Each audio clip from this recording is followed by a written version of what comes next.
All right, everyone. As expected, we have the inflation reports for the prior month. That is the month of February. 7.9%, up steeply from the prior month.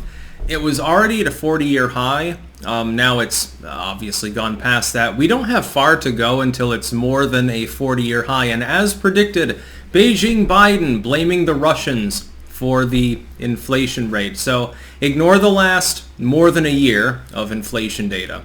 Ignore Bidenomics at large. It's Russia's fault. I'm going to read out his tweet dramatically here because it's it's hilarious.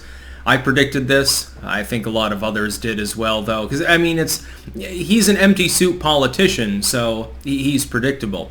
Today's inflation report is a reminder that Americans' budgets are being stretched by price increases and families are starting to feel the impacts of Putin's price hike. But I am fighting to bring down the everyday prices that are squeezing Americans. Now, let's go through this. Putin's price hike. It's a good slogan. It's nothing wrong with that. As far as being a politician, I'll give that a B+, actually, as a slogan.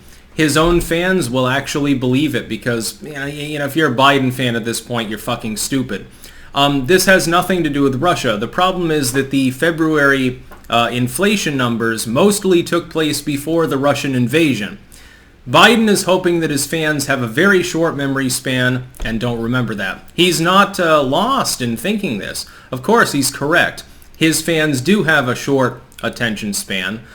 They have a very low intellectual capacity, and so they're not going to remember that most of February, Ukraine hadn't been invaded. There were no oil sanctions. There were no general sanctions. There was no kicking them out of SWIFT. That isn't really a thing. Anyway, going through this, but I am fighting to bring down the everyday prices that are squeezing Americans. Biden, let me ask you how. It's, again, a good slogan. Oh, I'm fighting to make things cheaper for you. You didn't do that for the last year when prices continued to inch upwards. Kamala, earlier today was talking about, we're going to tackle these port shipping shortages and all the ships, that still can't dock. How would be my question. A low info individual would say, that sounds good. You say you're going to do something about it. I'm going to fight this foe. I'm going to lower the prices. I'm going to tackle some existential problem. I'm going to lower crime.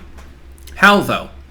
Give me a concrete example about how Joe Biden expects to lower the prices, to lower inflation. The only thing I can think of is actually over the subsequent months, assuming that the Russia-Ukraine thing continues, he's going to end up having to pump funny money into the U.S. economy because of the shortage of fuel. Otherwise, manufacturing will begin to die off. Jobs will begin to be lost. He won't be able to take credit for jobs reports that weren't his, the result of any policies that he had anyway.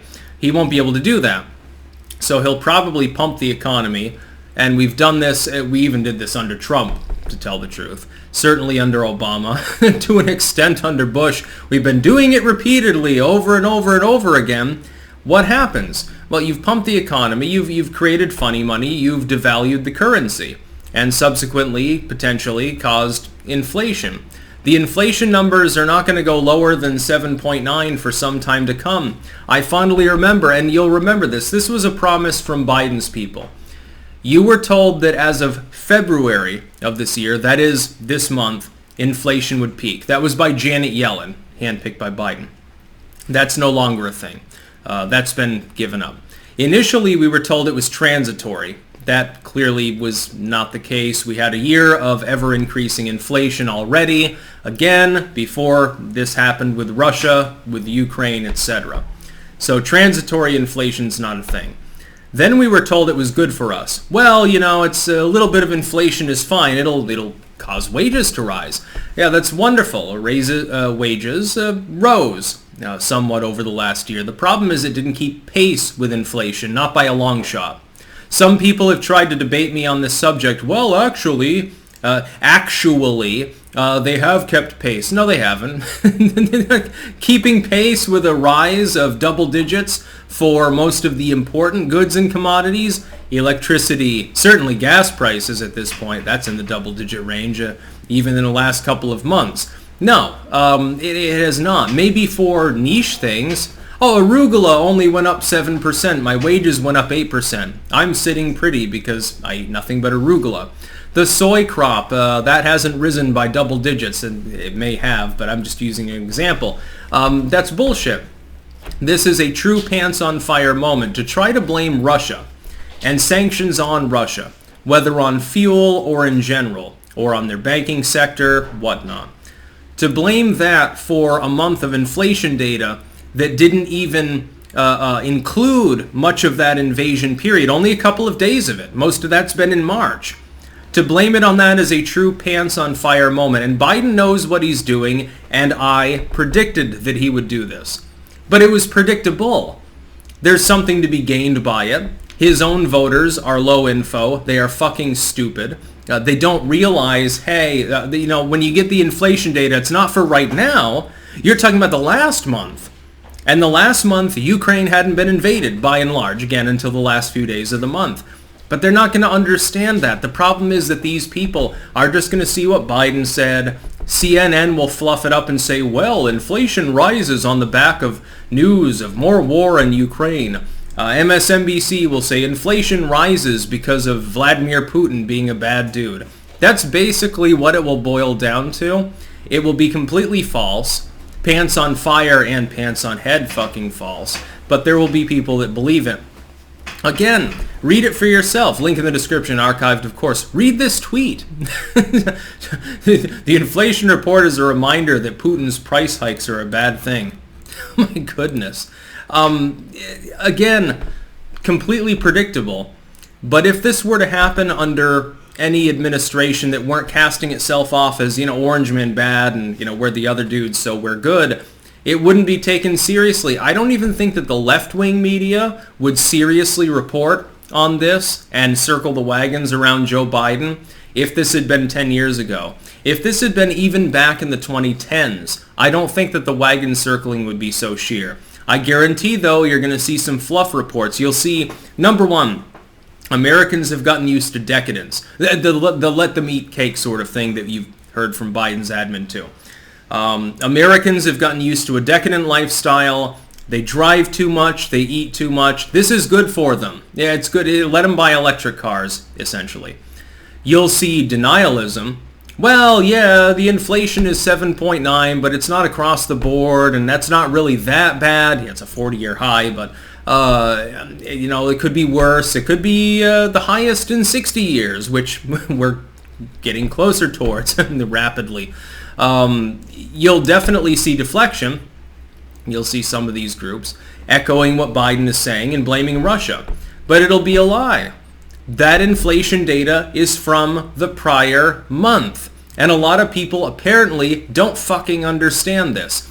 Again, entirely predictable, very regrettable. It's regrettable that anyone takes it seriously. It's regrettable that there are legacy media outlets that'll report on it that way. It's very regrettable, by the way, if we're going to fight disinfo as DuckDuckGo and some other groups are trying to do. Well, Russia today is pushing war in Ukraine.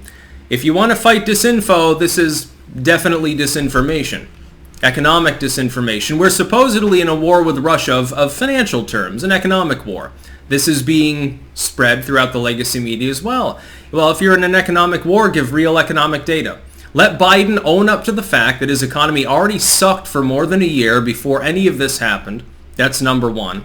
Let him stop blaming other people for his own fucking problems. Number two. It was the result of his funny money printing with the rescue plan, with the infrastructure plan, and with the shortages that resulted from lockdowns. That's the truth. Those three things are responsible for the majority of the inflation you see here. Russia is not responsible. Now, next month, if the data says, well, it's actually, now it's 8.2, it's 8.3, 8.5 or something. Okay, you can figure that in. Of course, then Russia will have invaded for the month of March. There were oil sanctions, etc., for most of the month. You can say that a part of that is the result of Russia. I have a sneaking suspicion, though, that next month, when the inflation numbers come in, and they're higher than 7.9, they'll be above 8%, almost certainly, Russia will be blamed for all of it. The pre-existing inflation will be completely ignored by the Beijing-Biden administration. The only silver lining to this is that even people that take this seriously, at some point they'll say, well, I'm paying a fucking lot more at the pump. The carrot that I used to get for 50 cents, now it's $2. You know, what gives? I mean, I love the Ukrainian people. I can't find Ukraine on a map, but, you know, you got to support Uncle Sam because, you know, CNN tells me so. But I can only do so much. These people predicted this as well earlier today. There's a bounce in Biden's polling at the moment, a real one, an organic one. It will be entirely pissed away within a few months, though, because these people will say, I'm willing to sacrifice, but I can only sacrifice a certain amount. My patience is limited. And that will be the real problem. Really, people shouldn't be willing to sacrifice anything. What they should be doing is, instead of supporting Biden saying, well, this is why we need to transfer to green energy. No, it's a reason to drill. It's a reason to export fuel. It's a reason to do everything that we can to get more gas and oil so that we don't have to worry about these things. There's no reason domestically to sacrifice any more than we already have under the first year of the Beijing-Biden shitty administration, the asterisk administration as I call it, with its terrible energy policies, its terrible border policies, its terrible foreign policy, its terrible legal domestic policy. Literally everything that can go wrong is going wrong right now.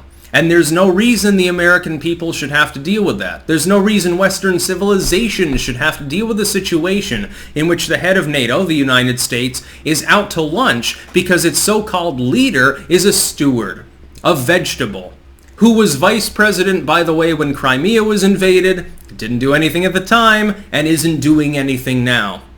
Including apparently sending, jets through Poland to the Ukrainians. We're not doing anything other than sanctions. And the sanctions are hurting us, arguably as much as they're hurting the Russians. Well, that's not Putin's fault. He didn't file the sanctions. He hasn't shut off fuel to the United States. The U.S. decided not to buy oil from the Russians. Noble? Maybe. Justified? Maybe. You can support it all you want, but that was ultimately Beijing-Biden's decision. The inflation that results, the cost rises that result, are not the result of Vladimir Putin's decision-making. They're the result of Joe Biden's decision-making. And for him to come out and claim that the last month's inflation numbers have anything to do with the invasion of Ukraine and the resulting U.S. policy towards Russia, when that policy didn't even kick in until the beginning of March, it had nothing to do with February, is absolutely asinine. That's about all. Peace out.